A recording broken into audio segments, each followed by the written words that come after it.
Hello, आप लोगों के सामने आज मैं एक बहुत ही इम्पोर्टेंट क्वेश्चन को लेकर आया हूँ। ये क्लास 10th में एग्ज़ाम में बहुत बार इस क्वेश्चन को पूछ चुका है। बहुत ही इम्पोर्टेंट क्वेश्चन है ना, वीवीआई क्वेश्चन है। देखिए क्वेश्चन क्या है, ये क्लास 10th का है। आपको अध्याय 9 में मिल जाएगा प्रश्नावली 9.1 का क्वेश्चन है, ये 2 नंबर। ठीक है, देखिए क्वेश्चन कहता है कि आंधी आने से एक पेड़ टूट जाता है।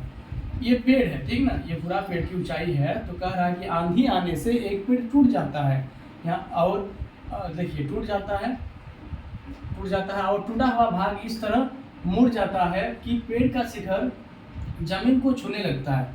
तो आंधी आने से एक पेड़ टूट जाता है, टूटा हुआ भाग इस प्रकार मुड़ जाता है कि पेड़ का शिखर जो है ये जमीन को यहाँ टच हो जाता है ना, जमीन को छूने लगता है और इसके साथ 30 डिग्री का कोण बनाता है। देखिए इसके साथ, हाँ यहाँ पर हो जाएगा कितना डिग्री, तो इसके साथ जो है 30 डिग्री का कोण बनाता है। ठीक ना, पेड़ के 5 बिंदु की दूरी जहाँ पेड़ का शिखर जमीन को छूता है, पेड़ के 5 बिंदु से जहाँ पेड़ का जो शिखर है जमीन को छूता है, कितना है यहाँ लिखा हुआ क्वेश्चन में कि 8 मीटर है। हम लोग यहाँ पर 8 मीटर लिख दिए। ठीक है, तो निकालना क्या है, पेड़ की ऊंचाई ज्ञात कीजिए। पेड़ की ऊंचाई, देखिए पेड़ की ऊंचाई, ये पूरा पेड़ है ना, यहाँ से लेकर यहाँ तक ये पेड़ की ऊंचाई है और आंधी आने से ये टूट गया। कहने का मतलब इसका जो पेड़ की ऊंचाई होगा वो क्या होगा, AB प्लस AC है ना। यही पेड़ का ऊंचाई, यही भाग टूट के जो है यहाँ सट गया है ना जमीन में, तो पेड़ का ऊंचाई हो जाएगा AB प्लस क्या होगा, तो AC। तो हमको निकालना है पेड़ की ऊंचाई। चलिए सबसे पहले हम क्या करते हैं, मान लेते हैं। माना कि AB बराबर x मान लिया और AC बराबर y, तो लिखते हैं हम लोग। ठीक है, क्या लिखेंगे, लिखते हैं कि माना कि आंसर में, ठीक है, सॉल्व करके माना कि AB बराबर क्या मान लिए हैं, x यानी x मीटर, कोमा AB बराबर x मीटर, कोमा फिर AC बराबर क्या मान लिए, तो y मीटर मान लिए। ठीक है, AC बराबर y मीटर।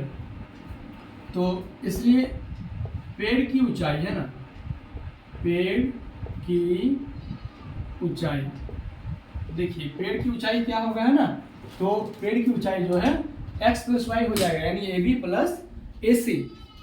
मतलब पेड़ की ऊंचाई की जगह हम लोग लिखेंगे x प्लस वाई मीटर लिख दिए। ठीक है, अब लिखेंगे आगे, अब समकोण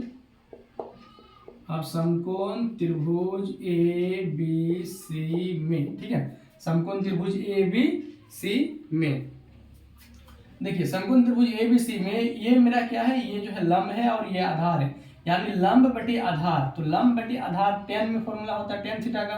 तो लिखेंगे यहाँ पर कि लंब है x बटे आधार है 8 equal to tan theta equal to लंब बटे आधार होता है। तो यहाँ पर लिखेंगे tan और थीटा के जगह में कितना डिग्री का कोण होगा, 30 डिग्री, यानी थीटा के जगह हम यहाँ पर लिख देंगे 30 डिग्री। ठीक है, इसको फिर आगे सॉल्व करेंगे तो x/8 equal to tan 30 degree, यानी tan 30 डिग्री का मान होता है 1/√3। कितना होता है, 1/√3। अब देखिए इसको फिर आगे सॉल्व करेंगे तो x इंटू √3, यानी इसको लिख सकते हैं √3x इक्वल टू 8 इंटू 1, तो 8 हो जाएगा। फिर आगे इसको सॉल्व करेंगे तो x इक्वल टू 8/√3। ठीक है, x इक्वल टू कितना आ जाएगा, लिख देते हैं यहाँ पर, इसलिए x इक्वल टू 8/√3। अब फिर आगे फिर इसको सॉल्व करेंगे। ठीक है, आगे फिर देखेंगे हम लोग कि AC क्या है, तो AC को हम लोग क्या माने हैं, y माने हैं, है ना। AC को क्या माने हैं, तो y माने हैं।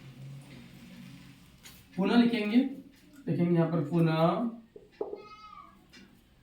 यानी इसको आधार बोलेंगे, ये कर्ण, यानी आधार बटे कर्ण। आधार बटे कर्ण किस में होता है, तो आधार बटे कर्ण जो है कॉस में होता है। तो साइन थीटा बराबर लंब बटे कर्ण और कॉस थीटा बराबर होता है आधार बटे कर्ण, यानी 8/y इक्वल टू क्या लिखेंगे यहाँ पर, तो लिख देंगे यहाँ पर जो है कॉस और थीटा का मान कितना है, 30 डिग्री। ठीक है, आगे इसको फिर लिखेंगे।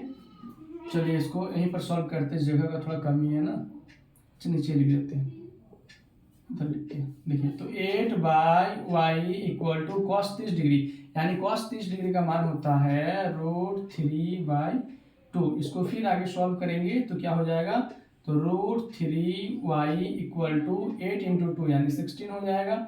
इसलिए y इक्वल टू 16 कितना होगा, तो 16/√3। ठीक है, देखिए मेरा x का मान निकल गया 8/√3 और y का मान निकल गया 16/√3। हमको निकालना क्या है, निकालना है पेड़ की ऊंचाई। क्या निकालना है, पेड़ की ऊंचाई निकालना है।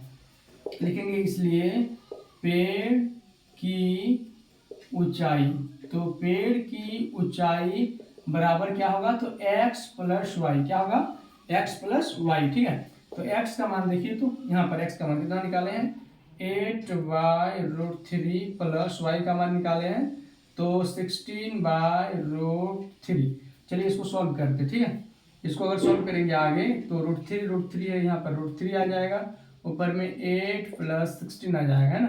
तो 16 और 8 यानी 24/√3 और 24 देखिए यहाँ पर 24/√3 आ गया। और इसका क्या करेंगे, परमेकरण, है ना, अंश बटे हर, यानी हर का परमेकरण करेंगे, यानी √3 बाय क्या लिखेंगे, √3। फिर 24 इंटू √3 यानी 24√3 बाय नीचे क्या, नीचे हो जाएगा √3 इंटू √3 यानी √3 का स्क्वायर यानी सिर्फ 3 होगा। √3 गुना √3 क्या होगा, 3। अब देखिए उसको काट सकते हैं, 3 8 जा 24 यानी 8 बार में, यानी 8√3 मीटर आंसर आ गया, ठीक ना। मतलब पेड़ की ऊंचाई बराबर x प्लस वाई, और x प्लस वाई का मान निकल गया 8√3 मीटर।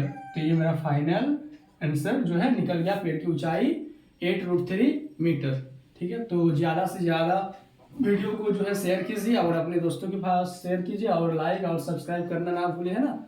और इस वीडियो से उम्मीद है कि आप लोगों को बहुत कुछ समझ में आ गया होगा। अगर कुछ समझ में नहीं आया होगा तो आप लोग कमेंट सेक्शन में कमेंट कीजिए, हम उसको बताने का प्रयास करेंगे। ठीक है, ओके।